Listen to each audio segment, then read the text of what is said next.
Get an even better education. Why? College provides me lots of resources, and I have a good professor here that I learned from this. That's why I choose Cañada College. Okay, so a lot of opportunity. Does that mean that you want money? No, You want to make a lot of money? I get a friendly behavior and get care from the professors and teachers. That's why I choose it. Sorry, I didn't want to put you on this spot. Thank you very much. But it does come up, right? We all would like to have a better life than maybe our parents had. Maybe we're coming from a family where even dinner sometimes is uncertain, and I certainly came from a family like that. I'm an immigrant. You probably hear my accent. I came from Hungary.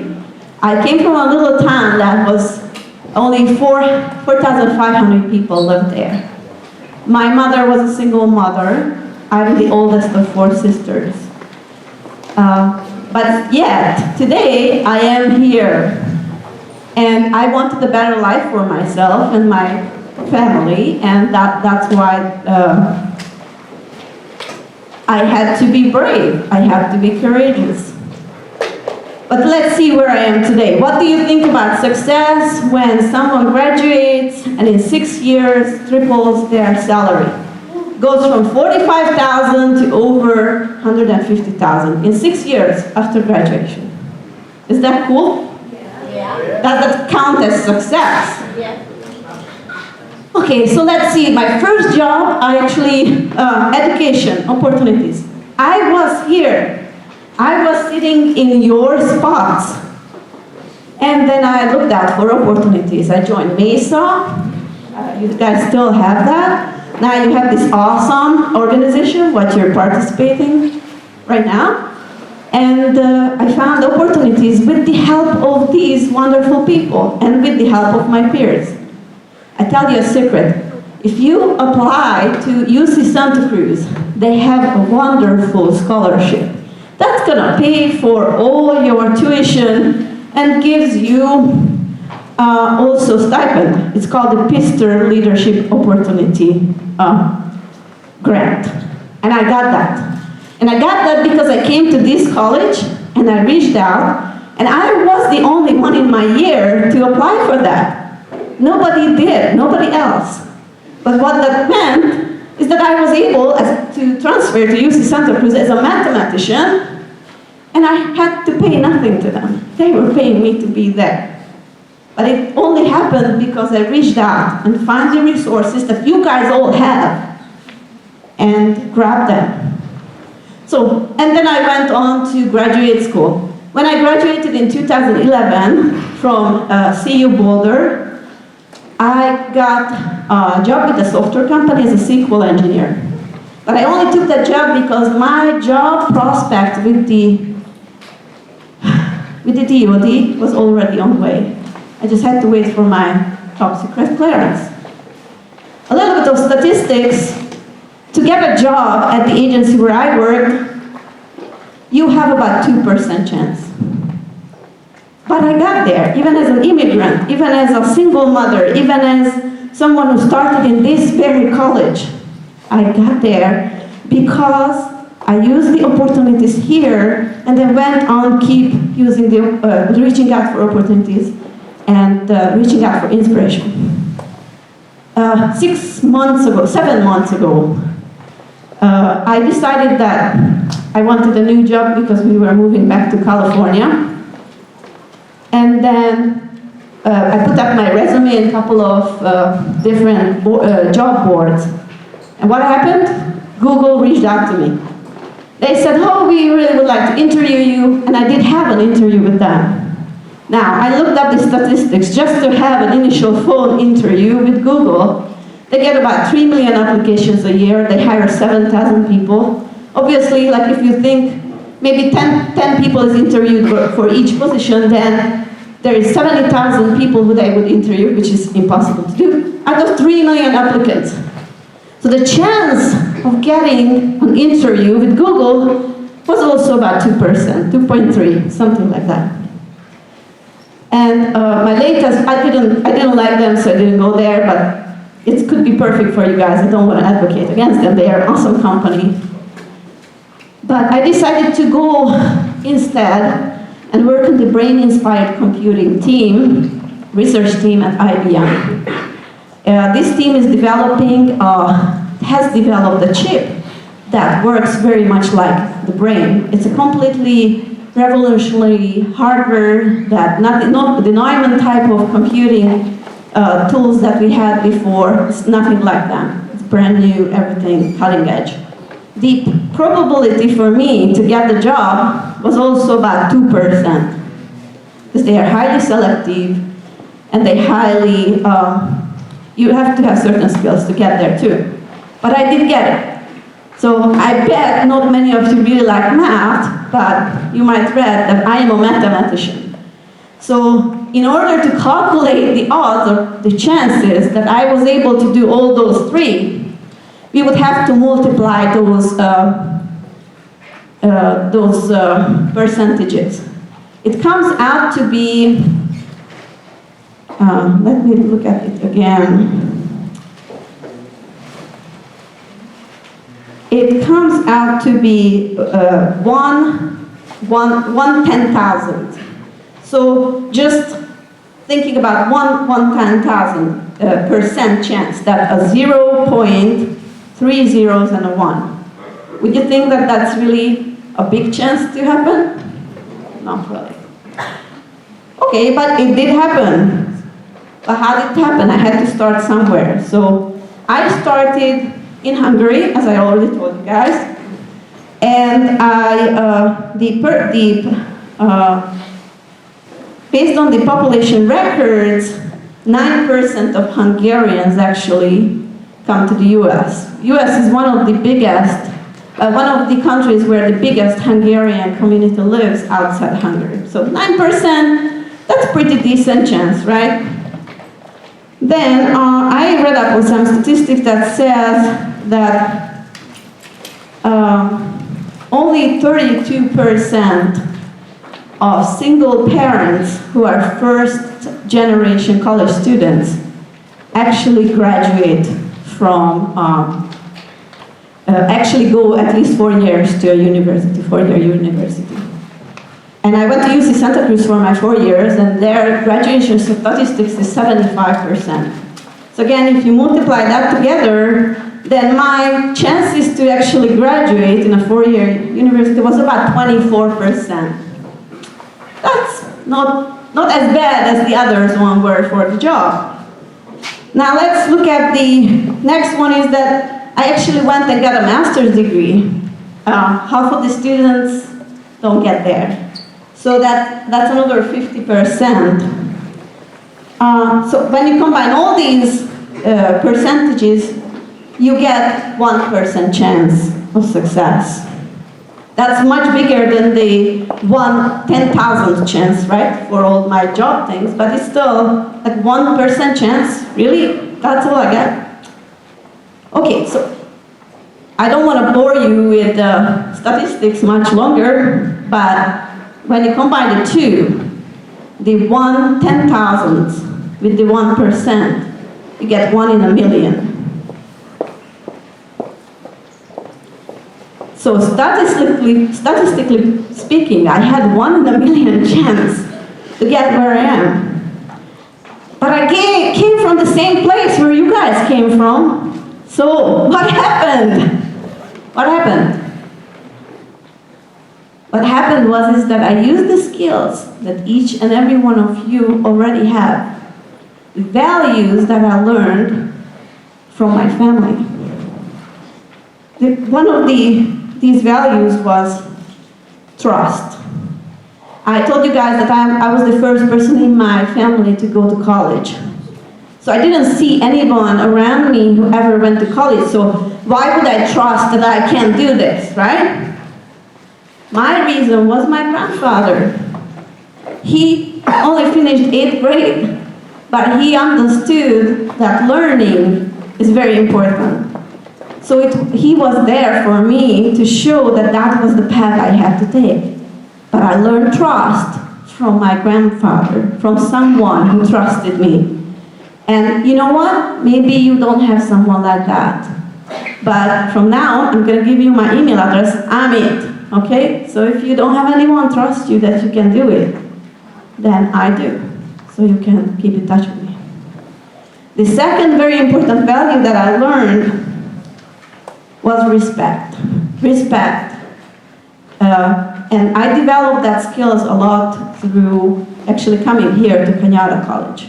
Because I worked with Mesa and I met with so many wonderful students who were just like me, coming from humble backgrounds, but they helped me. So you can learn not only from a teacher, you can learn from each other, but you can only do that if you respect each other, if you listen to each other. I also learned respect toward myself through the responsibilities that were given to me through life. Being the oldest of 4 sisters, a single mom, at age of 7, I had to take care of them. I became their mom, so it was a huge thing to do as a child.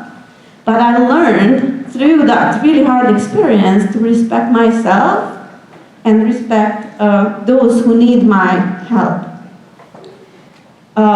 The third, and they're going to be 4 altogether, so the third one is openness. So what does really openness? How did I learn openness? I believe openness starts with communication. And what I learned here at Cañada about openness, the big thing, I did take a speech class here. As Aaron mentioned, I ended up being the graduation speaker for the year for the transfer students when I graduated in 2009. But all through that, learning how to communicate, I also learned how to be open, how to express myself. And then the last value that I want to point out today is courage. Because I believe courage is the root of everything. Is it easy to raise your hand in class when you have a question? Or you think maybe, oh, people are gonna think I'm dumb, and that's why I'm asking questions. You know what? Who cares what others think? It requires courage. It does.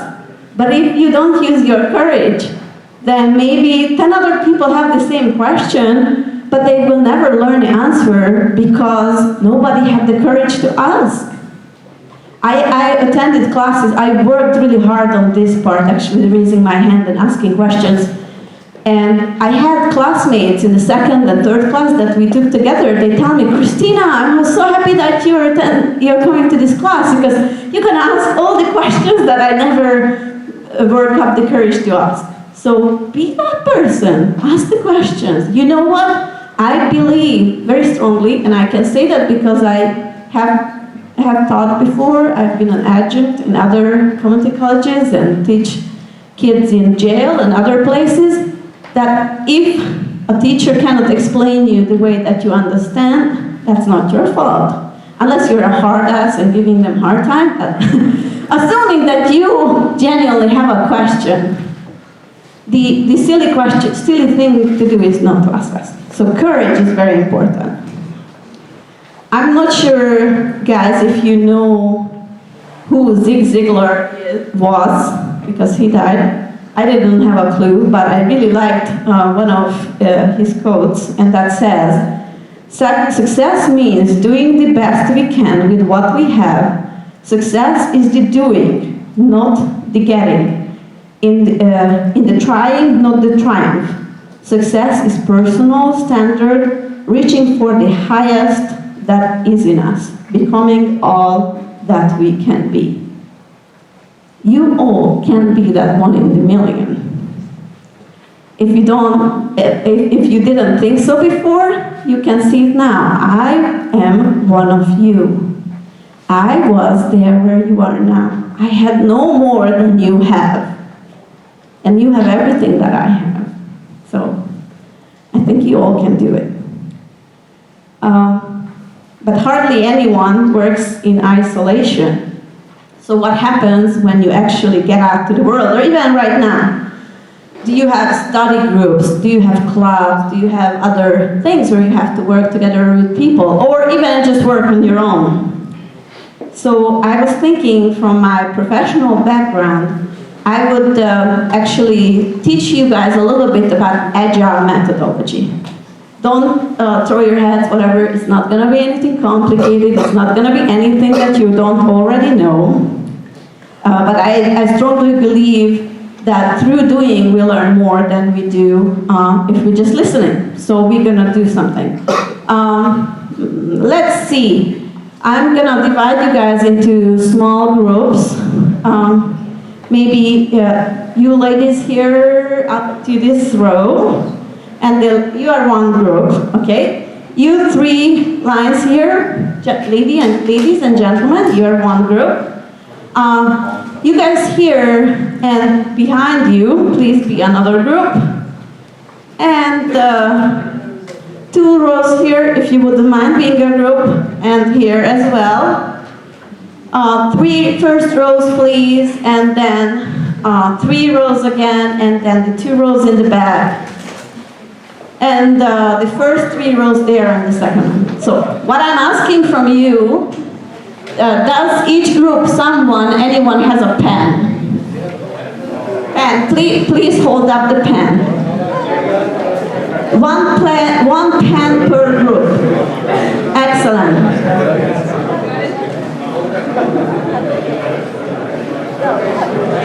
Excellent. So how about this group here? Do you guys have a pen? You have a pen? You have a pen? Excellent. And everyone knows which group they belong, correct? Yeah. Awesome. So the task gonna be, and I'm gonna time you, okay? So the task gonna be that everybody in your group has to touch the pen and say their name. You start, and I say start, and when every single person in your group has touched the pen and said their name, then you all raise your hand, okay? So I'm gonna monitor your time to see the the fastest and the lowest time. Are you guys ready? Is there any question? So the task gonna be, when I say start, every person in your group has to touch the pen and say their name. Starting now. Okay, you got like 2 seconds there. You got 6 seconds, 7 seconds, 8 seconds, 8. Sorry, I didn't see you guys. 10, 12, 14. Do we have everybody done? Okay, so we went the lowest. I know this is very exciting. Let's move on. So the slowest time, the fastest time was 2 seconds. Pull my thing. 2 seconds, and the fastest, and the slowest was about 14 seconds. Now you had a little time to practice, so let's do it again. Go. 2 seconds, 3, 2, 2, 4, 5, 6. Wow, okay. So, what happened? We stayed the fastest there 2 seconds, and we went down to, what did I say, 5 seconds, right? So the slowest got more than twice as fast, right? Okay, so we're gonna go one more time, but we're gonna do something a little different. What we're gonna do differently is that I'm gonna give you 30 seconds to strategize, starting to talk about what you're gonna do. Now,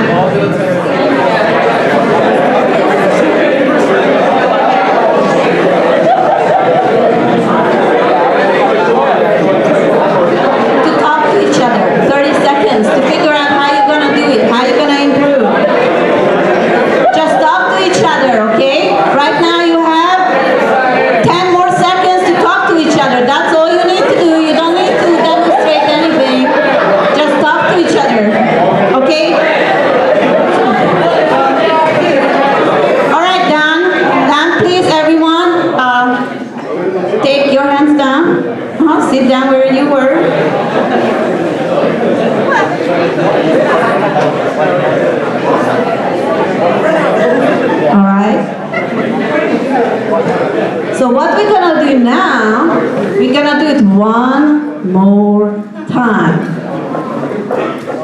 I will give you 2 seconds preparation where you can do whatever you need to do, and then I start the timer, okay? So 2 seconds. 1, 2, time to start now. Wow, what's up with that team, huh? Are you guys suckers? Wasn't it funny? All right, so what happened? 1 second, everybody, 1 second. How's that possible? 1 second. So what happened there? The slowest team started with 14 seconds and went down to 1. Like, that's mind-blowing, right? How much improvement that is. It's incredible. So the funny thing is actually about this little exercise that you all use Agile to do this little exercise. But what did you do? So let's see that. What did you do to improve? Someone from this group. Communicate, okay? Communicate. Strategize, you said too.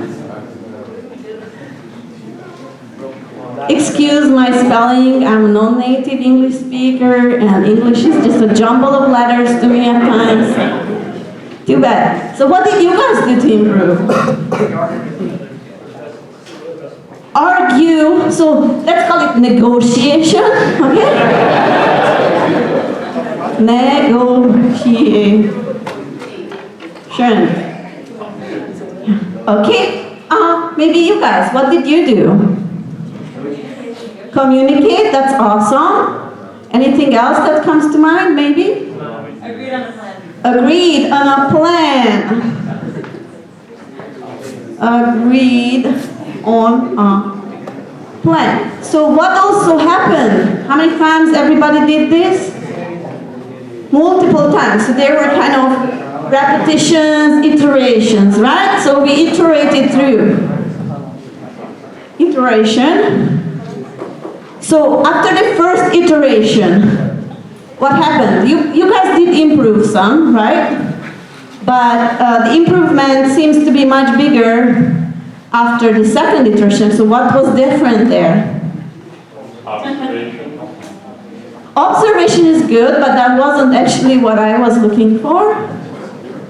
Observation. You meaning like stealing someone else's idea, right? It's actually called borrowing brilliance, and there's nothing wrong with it, okay? You were no, you went out and looked for someone else who was doing the exact same thing you were doing, but they were doing it better.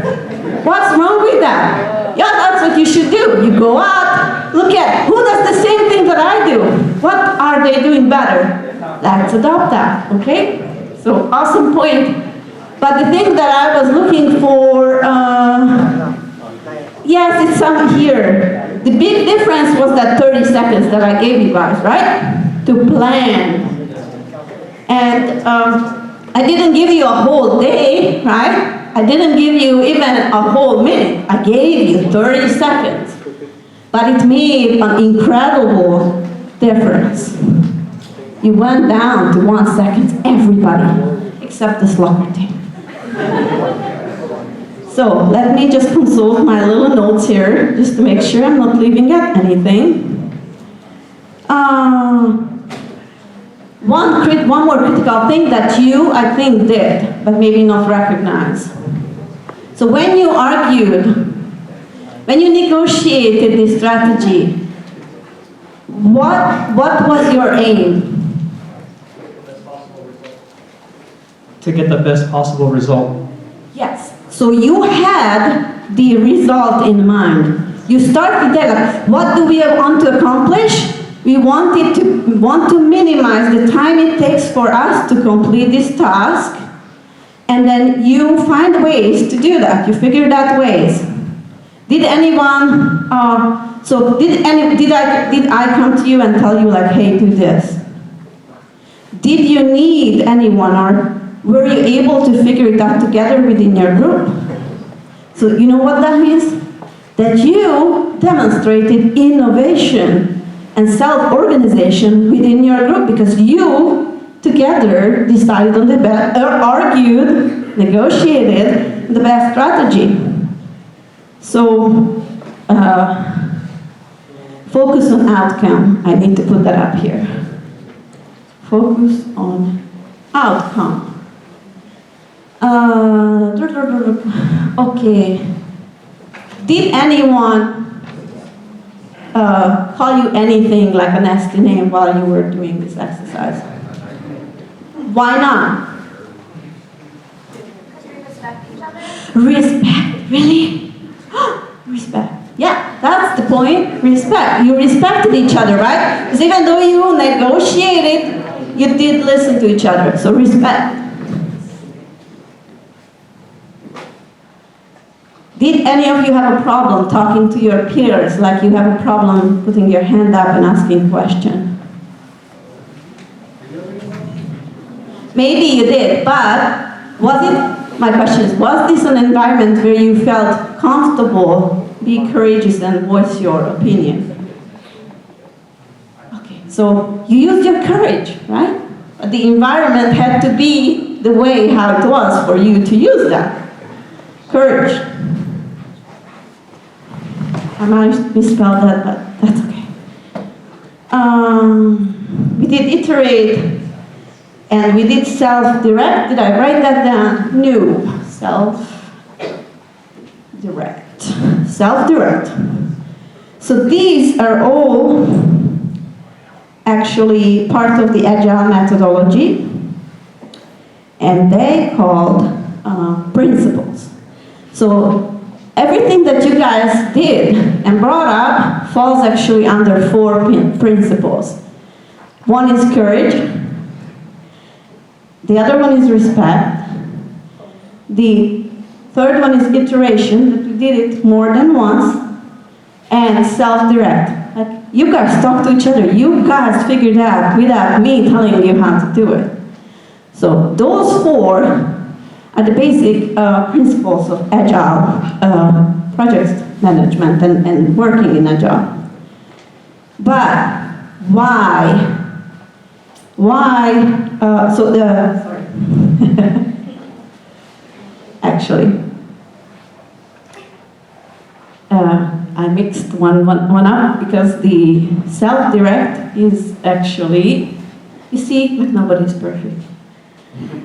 That's one of the principles, but what I wanted to point out is actually, I left it out from here, which was openness, right? The other person had to be open to listen to your opinion in order to improve what you were doing. So let's go with that. So scratch the rest. And these are, might recall, are things actually, and iteration is like, I'm totally blowing my mind. That's also, so courage, respect, openness. I said trust at some point. Trust, right? Yeah, you trusted each other that they're not gonna do something against you. They're not gonna take your pen and run away with it, right? So to go back where I was, and you see, you just got a demonstration of how you can screw up, who cares? You just go back and go from where you need to be. So the 4, there are those principles, but those principles come from somewhere, and where they are coming from is basic human values. And Agile methodology works with 4 basic human values, and after my little stumble here, I actually wrote them down, or like start them. Courage. You remember how I was talking about how I learned courage from the circumstances that I was thrown into? Respect. How I learned and how you learn to respect each other. How openness was part of communication, big part of it, and trust. So each and every one of you already has the basic value system that enables you to work really effectively, not just by yourself, but in a group. And then these values bring up all the principles. The principles, I'm gonna try to use a red or other color if it works.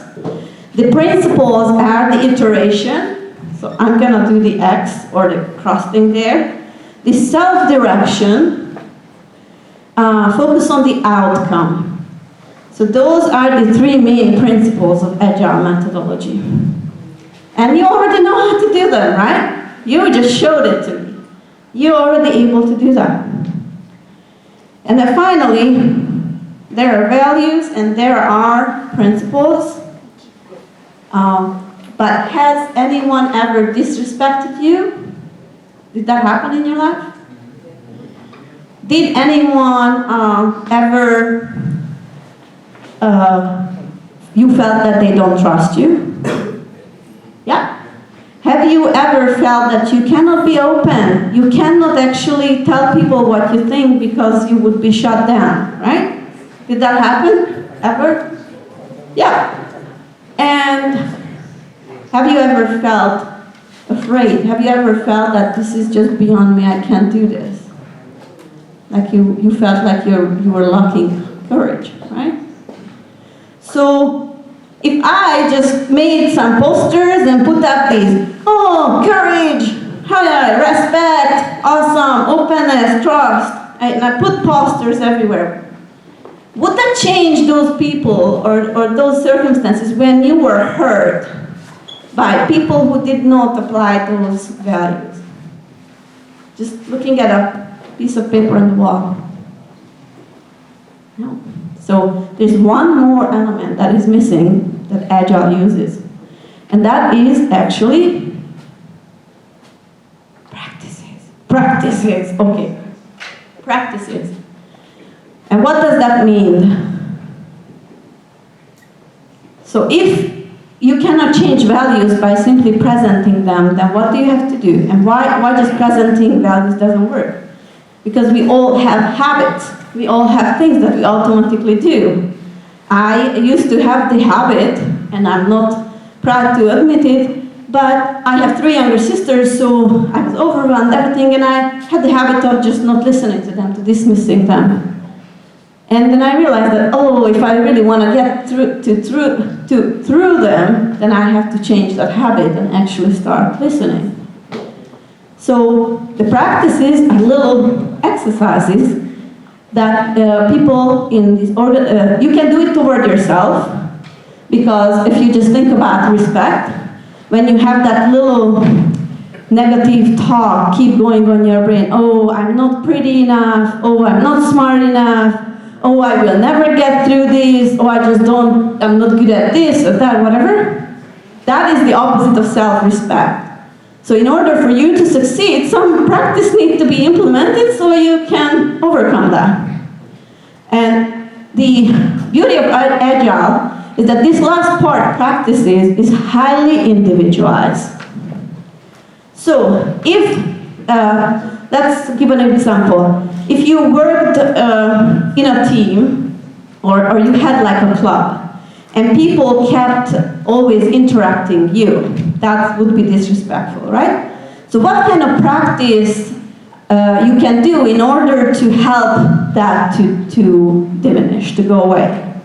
So what would help? If you sit down and the cutting into each other words was a problem, just like you had the pen issue, then you do the same things, like you sit down and talk about how to solve the problem.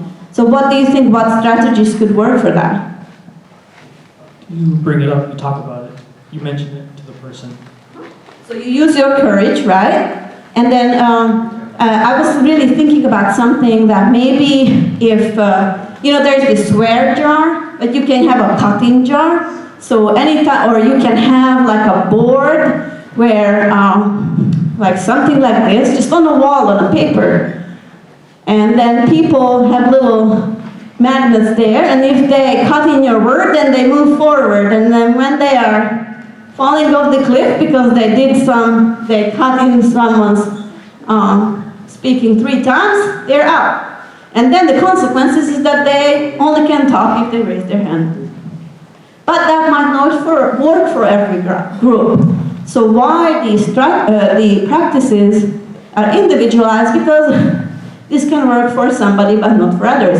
Like if I gave you a shiny star every time when you showed openness in kindergarten, that would be an awesome way because the little kids like stickers.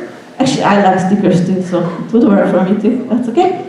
So anyway, the strategies can be by the team through self-organization. Really, you decide for the team.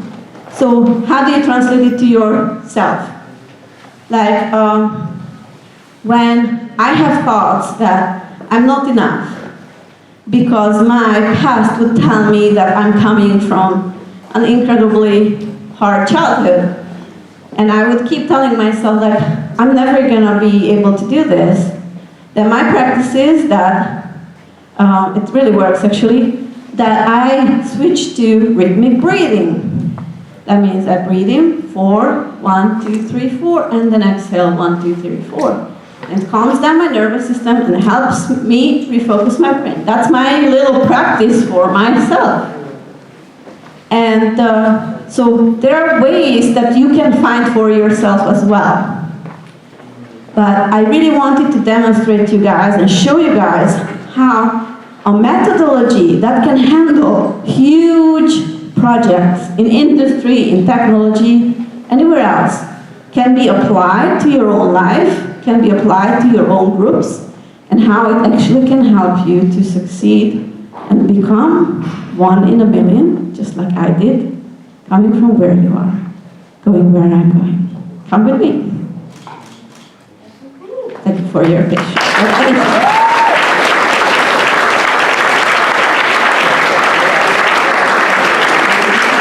Now, do we still have a few minutes for questions? Okay, so you guys, the floor is open. The only thing, you can ask questions. The only thing I cannot talk about is my job at NSA. Because if I told you, I would have to kill you. Okay? So let's not go there. Yes?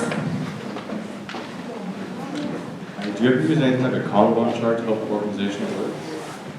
I actually work with Scrum. So at my last job, when I was a senior lead software engineer working for the No Such agency, then I used Scrum. And that Scrum, for those of you, is just one specific way to implement all this, what we talked about. That gives you like cards and things, so like little tools, specific, that gives you more specific practices. And that's just what he was asking, if I was using anything like that. Okay. And you next. How did you adjust when you transferred, and how did you adjust for graduate school? Okay, so I told you I was a single mom. She's the child. She's 19 now. And I adjusted actually fairly easily, thanks to the scholarship that I got. I got a Pistol Leadership Award that paid my tuition for 2 years and gave me $1,500 a month. So financially, it was pretty good. It wasn't a big adjustment. And I understand not everybody gets that, but I also understand if your family income is under $80,000, then UCs are committed to cover most of your expenses, most of your needs. So financially, I don't think, if you're coming from a place where I was, it's hard. What was hard maybe is that, and it's not different because you guys here are commuter students. Nobody has a dorm here on campus, right? So I was the same. I lived in Capitola. That was actually awesome. That was really easy to get used to, just 15 minutes walk from the beach, and I chilled out on the beach all the time. So that was really hard to get used to. Anyway, did you mean to do it in an academic sense? Okay. So I had a pretty decent GPA here. It was because I really wanted to learn. And I had just a decent GPA there. So I think you all have the teachers, the classes, the everything, that if you take it seriously, it shouldn't be a problem. I transferred with the what was my major here? Transferred to university, whatever the general major. But there I was a mathematician. In my 2 years there, I took over 18 math classes because I got everything out with the Getty here. So it was just like a joyride. I know that might not feel like that for all of you, but I'm a geek and I love math. So it doesn't have to be a hard transition. Did I answer your question? Okay. And this beautiful lady here asked, Do you ever feel like at work you want to give up? yes, I do. It's like so funny.